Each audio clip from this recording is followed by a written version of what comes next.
Welcome to the Honor It All podcast. I'm Honor Garrett, your host, and we are here to honor all that is good in the world. Each podcast, I interview top professionals around the globe who are making a difference, impacting lives, and creating positive change. Today, we have Dr. Sarah Allen, Executive Director of Brain Behavior Bridge. Sarah is a working mom, pediatric neuropsychologist, and a parent-teacher coach. She is on a mission to help parents raise happy brains. As the brain gal, she teaches people how to use brain science to their advantage.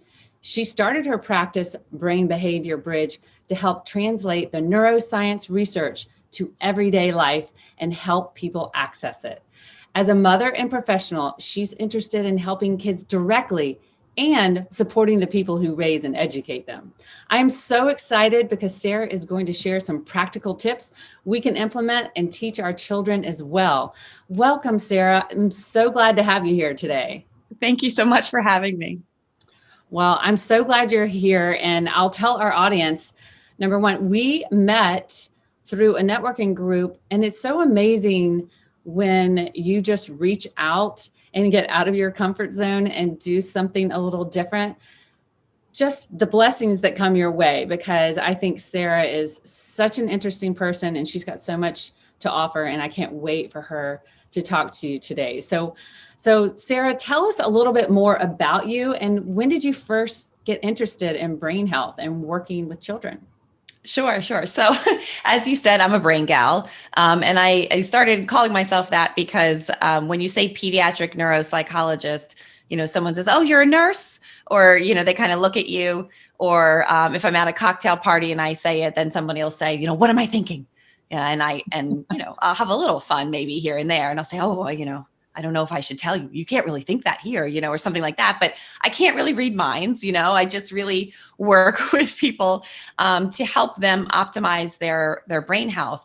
And I think I got interested in this. I hate to blame it on my mother, but I feel like everything's always your mother's fault. I still to this day will say it's whatever. I don't know how this is your fault, but I'm sure it is. But she had some great lines. And one of the things she always said was, it's not reality, it's perception. And she was talking mostly about my social situations, with girls and things. But she was really 100% right when it comes to the brain. The brain runs on these electrical and chemical messages, and that's what creates your reality. And so the more that I studied the brain, and I realized that there's just all these connections. It's really just wires and like electrical and chemical impulses that create what you perceive, and that becomes your reality. And I just thought that's so interesting, so precarious in so many different ways. And so I worked in some rehab settings, first in adults and then with kids. And I just realized there were just so many ways to improve your brain health and optimize that. And I'm big on efficiency and effectiveness, and it's kind of my jam. And so when you think about the brain and you can use these tips and tricks to really optimize that brain health and perform better, it just kind of became this passion of mine to really help kids. And then more recently, as I became a mom, and I have a 10-year-old and a 9-year-old now, and my brain goes crazy and my life is crazy. That efficiency and effectiveness became even more important for me. And so I realized how important it was to really start to help kids do that, and then more recently to help parents do that too. So I do a lot of parent coaching now for that reason. Well, it's so interesting because once you have kids, I have 4 kids, grown kids of my own, and I never really thought about the way I acted or the way my brain worked until I saw how my kids behave. Yes, that'll do it. Wow, okay, there's something behind all this and what makes us tick and why we have certain tendencies and things like that. And the fact that we actually have the ability to create a different reality if we're not happy with the one that we have. And so, and we all see things differently. How many times have you talked to your husband? Mm-hmm. And I remember we talk about our first date every time. And I know exactly what I was wearing. And he said, he thinks I was wearing a red dress and I was wearing a blue dress. I'm like, how did our minds pick that up? It's so interesting how everyone has a different story, but it's our reality. So I'd love to hear your tips, like for raising healthy brains. I know as a health coach, if you put the right food in your body, that affects your brain. But assume you're doing everything right. What else can we do? Well, first, you're absolutely right that the food that you put in your body really does impact not only your body, but your brain. We know that what you eat actually turns into the chemicals your brain uses. Your brain uses these things called neurotransmitters, and the food that you eat creates those neurotransmitters. That blew my mind when I realized that at some point. It's one thing to kind of feel like your body's metabolizing something, but to know that's the brain fuel that you have is just fun for me. But I would say my tips there's 5 major things when it comes to thinking about how you're going to raise healthy brains. And I'll go through each one of them, but it's creating meaning in your goals. So not just creating goals, but creating these goals that align with your values. You need to connect the reasons why you're creating goals. That in terms of brain health and wellness is going to be key for you. And that's going to create this longevity for your kids when they're creating goals and actually meeting them. The second is becoming self-aware. So we know that insight is essential for change. And in order to create that insight, we need to know who we are. I mentioned this before, but we often lose ourselves while we're raising kids. And so we need to also do this for ourselves, but help our children do this too. The first time that I can remember seeing myself on paper was maybe a resume or a college application when you have to start thinking about who you are. And that's crazy to me now, because if we can start that at a much younger age, that process of becoming self-aware will be innate in us. It will kind of grow up with our kids. So I think that's really important. So creating meaning and goals and being self-aware are the first 2. The third one would be becoming a good thinker. We all want our kids to be good thinkers. You can Google any piece of information you want, but what you can't do is figure out how to think about that. So we need to teach the how and how to think and feel. That is number 3. We have to help with this abstract thinking. So we really have to help our kids understand how to become a good thinker. The fourth one is being open, which I know speaks to you in a sense of, without this openness, we can't have insight and we can't have problem solving. We need to help kids become curious and emotionally stable and even clear-minded. So for some people, it's using kind of meditation or a yoga or some kind of that practice. I know you have your own version of this as well, but being open is essential for creating the ability for kids to learn. And our brains want to learn. That's what they want to do. We seek out knowledge in the world all the time. And the fifth one would be connectedness. Our kids need to be connected. Our brain connects. That's how our brain learns. It's constantly trying to grab other neurons, which are the cells in the brain, and make these connections. And they have these kind of webs or branches of connections. We even know that high socialization is preventative for things like Alzheimer's and dementia. I just think that's amazing. We've seen that people, elderly folks who dance, who participate in dance activities with other people, have less rates of dementia conditions. That's nuts. That's crazy to me. So it's what I call a brain rule, life rule. Our brain wants to connect, and we should connect with others. And that encouraging these social connections is going to encourage our brain connections too. So it would be creating meanings and goals, becoming self-aware, becoming a good thinker, being open, and then connectedness. Wow, those are 5 amazing things. And really, I mean, it makes sense. Use it or you lose it. It's like anything. It's a muscle. It's like, if we don't exercise and we lose muscle mass, we're not going to be able to live as long and be as healthy and do the things that we used to do. And it's the same thing with our brain. My mom plays bridge. And so that keeps her mind sharp. And I find it so interesting, the whole aging part of it. But if you can start with the kids, do you find kids, like, give me some examples. Are there any practical ways that you can achieve maybe one of the or two of the points about how do you get kids involved? Because there's so much on their phones that they're not really even having conversations. Yes. Well, first of all, you said use it or lose it. And that's a really key aspect of the brain. So when kids are young, between like 0 and 5, they go through this process called pruning. I mentioned that the connections were like branches, but that process is really a use it or lose it process. So kids are born with more than 2 times the neurons, the cells in the brain, than adults. They're born with way more. Wow. And what they do is actually go through a use it or lose it kind of thing, where they, with their experiences and the exposure that we give them, the things that they use, those connections stay. The ones that they don't, those die off. And it's okay, because we want some to die off because we want efficiency. We don't want more. More isn't always better. It's efficiency and effectiveness of those connections. So it really is. It really is. Yes, it really is use it or lose it. So it's okay if some of the neurons die. They're supposed to. You don't want them all clogging up the brain. But that, what we give the kids exposure to, you mentioned phones, if we have a high rate of that kind of exposure under 5, that's going to shape the nature of the brain. This is why we say really young kids, we want to try to keep them away from some of that stuff early on. But when it comes to these practical tips, my favorite is what I call a glow and grow chart. So we're really promoting self-awareness in our kids. And so we want to ask them, where are the things you're glowing at? What are the things you're just rocking life at right now? And where are the areas that you need to grow?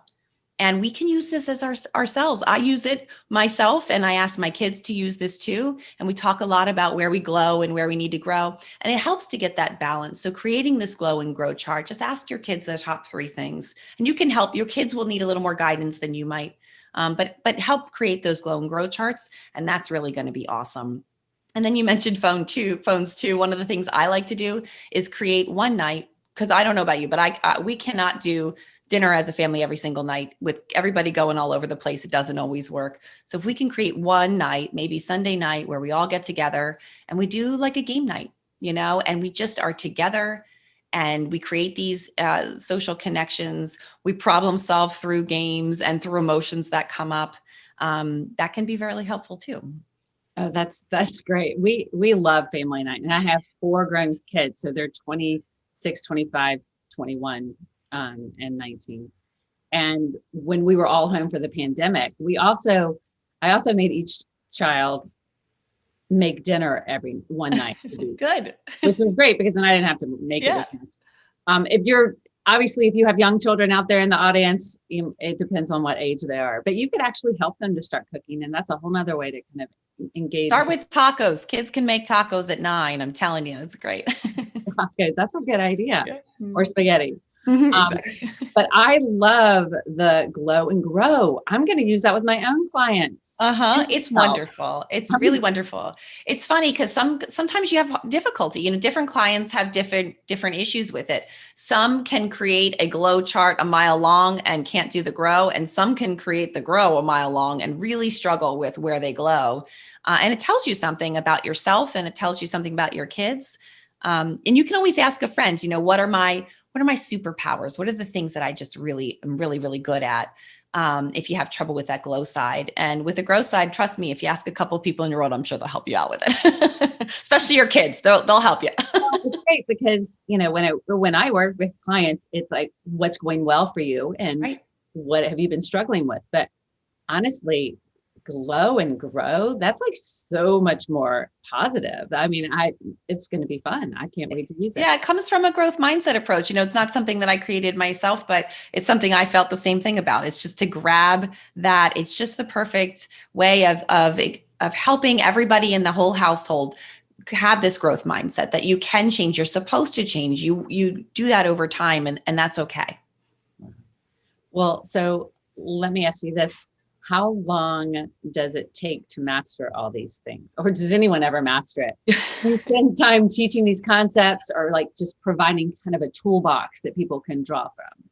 Well, each client is very different. Everyone starts from a very different place. And I would say the whole point is to give tools for people to use in their life forever, right? Like you said, you never really master these concepts. But self-exploration should be something that you do all the time. But we generally start with the idea of self-awareness, and finding our glow and grow. Because when we do that thing where we lose ourselves as individuals, we can't properly parent. You can't parent from a half full cup. It just doesn't work. And so we really need to start with ourselves. So I always start work with a parent first and say, okay, let's find you as an individual. And then let's use that same process and find your child as an individual. And then now that we know those two things, we can create these parental values. And when we create parental values, now we have all the pieces together that we can use, not just for you as an individual. Now you're modeling that for your child, but your child can pick up on it. We started with this conversation, right? That what we do, our kids pick up on. So this is essential component to it. And then we end up with this manual, this kind of, I picture it like a bowling alley. You have these bumpers on it. So you kind of have some guides. But listen, if I were to give you a list of rules of how to raise kids, the first second you went to implement them, your kid would throw you off. They're really good with that. They'll do something that's outside the rule book, right? So we can't create rules. We create these guides, and you can kind of work your way through those bumpers and kind of keep yourself on the path as you go along. And so that's the process. Generally, it takes about 3 months, I would say, from beginning to end of working with me, maybe a little bit longer, depending on what we're working on, depending on how the finding yourself as individual goes and where you are with that. But it's such a valuable process. And I love watching my clients start to implement their parenting tools because they start to self-generate them, because they're coming from a process that they're going through themselves. And so working on that team is just incredible to watch. I love getting the reports back. Oh, I asked my kids a question instead of making a statement to them today, and their whole world changed. I realized that this is what was happening with them and not that. They start to look at their kids as little brains, like I would love them to. And what do they need to learn instead of how do I manage this behavior? And so life becomes this self-exploration process for everybody instead of this, I am in charge, I need to manage behavior, and it feels so overwhelming, and the whole household kind of has this tension around it. That's so beautiful. And I always tell people, and I realize that you can't take anyone else any further than you've done yourself. So with you working with parents, it's so key so they can really be equipped to help their kids. And I love the whole fact that you ask questions, because questions make people feel valuable. Like you value their opinion, you value it. And I think a lot of times kids don't feel like they have a voice. Right. And they just feel like they're being told what to do, and they're being forced into something instead of being who they want to be. So they're just such small little things that make the most impact. It's amazing. Yeah, it really is. And I think you're right. I think there's a couple things that help with parenting. One is this idea of respecting your children. Absolutely. But as a parent myself, your kids, they're so emotional. They are so connected to you biologically, and emotionally, that it makes it very difficult to parent them. They can get your emotion up really high. And this is why I tell my parents, think of your kids as little brains. Think, what do they need to learn? And because that will reduce your emotion about it, which allows you to then think, okay, when this little kid is kicking and screaming on the floor and they're throwing a temper tantrum and you have to leave, you can think, if you think, what does this little brain need to learn? You'll realize, okay, we need to talk about communication, or they need to work on their emotional control. If you think, how do I manage this behavior? Your anxiety will ramp up, your emotion ramps up, and you're not going to be that parent that you want to be, that we all want to be, but have trouble when we have that part of our brain. So the part of our brain that's emotion is called the amygdala. And I call her Amy G, because she's just so emotional, and when she's in charge, the world better look out, because there is no logical thinking in mind at all. And then we have the front of our brain I nicknamed Franny. So Franny's over here trying to calm down Amy G. Franny can't be a good parent. Franny can't think logically and help that little 2-year-old. So we have to separate those things for ourselves as well. And then that's what allows us to do the things like you just said, treating our kids with respect and actually becoming interested in them and their growth and how their brain grows, because our emotion can reduce. Because now we're looking at this like, all right, this is an interesting project. How do I build this little brain? What am I going to do about that? And that is totally different perspective. Wow. I wish I had you when my kids were young. Oh gosh, we have a big team. We've got dream teams we need to put together for raising kids, let me tell you. And what I want to encourage parents to know, that this is not an easy process to raise children. Mm-hmm. Do not put guilt and shame and judgment on yourself. Know that there are people out there who are trained at this, and it's amazing. And you can get their help. There's nothing wrong with that. And I get help. I still get help. So because my kids are my own, my emotion is heightened when I raise them. So I still ask for help. I have tons of years of study and training. I work with lots of different parents. I have the benefit of their experience also, and I still need help. You always need that, what I call that dream team. You always need somebody to start to bounce ideas off of, because you will get very emotional and very connected. The benefit I have is I get to help my clients have some objectivity, because I am not in it the way that they are. I need that too. So everybody needs that kind of help. Yeah, and the coach always needs a coach. So yes, exactly.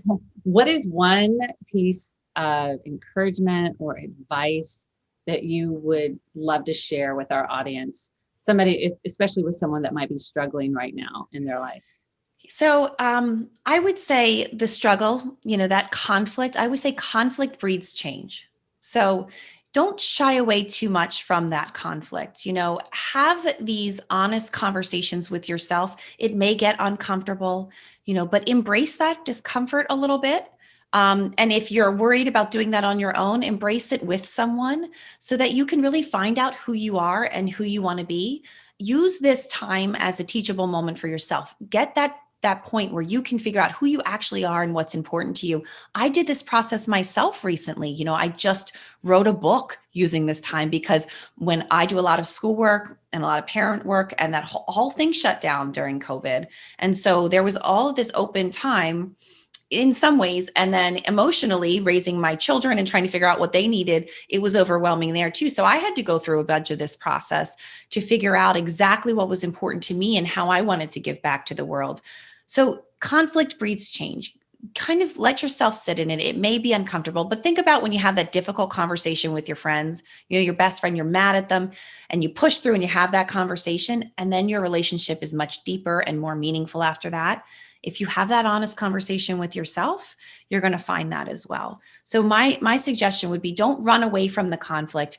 Go head first into it and come out the other side. No, that's beautiful. Well, and tell me, I see you wrote a book. What's the name of your book? Yes, Raising Brains. I know that's so off for me, but it's called Raising Brains. And it's about this process of being able to really grab your little brain and go on this step-by-step process of creating your own kind of version of your parent manual, and focusing on how you can optimize your child's brain health and wellness and build their skills in the way that we all really want for our kids, help our kids be successful. Okay, so how can people find you, and how can they find your book? Yes. So the book will be out on pre-sale probably in, I would say, April.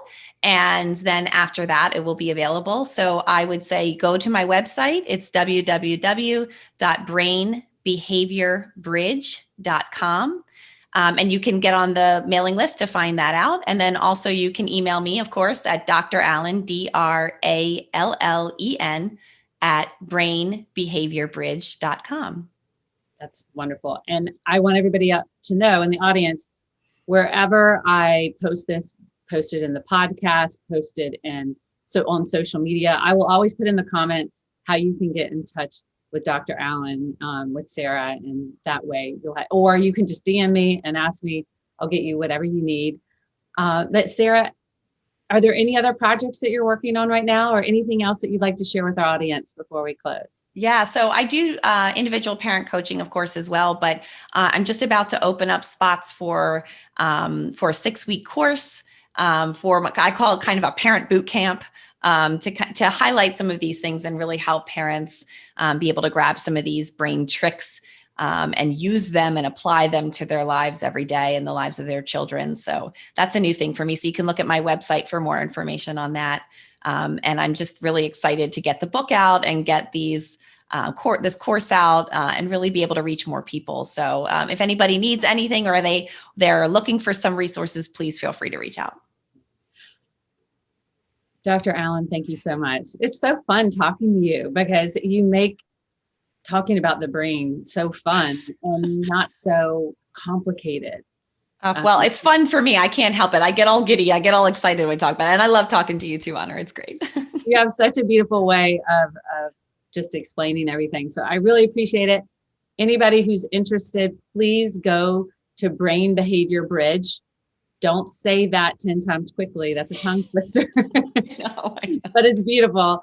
And I really look forward for our paths to cross again and to collaborate with you, because you have so much knowledge, and I really appreciate it. And thank you for sharing with our audience. And I can't wait till we see each other again. So thank you. I appreciate it. Thank you. It's been a pleasure.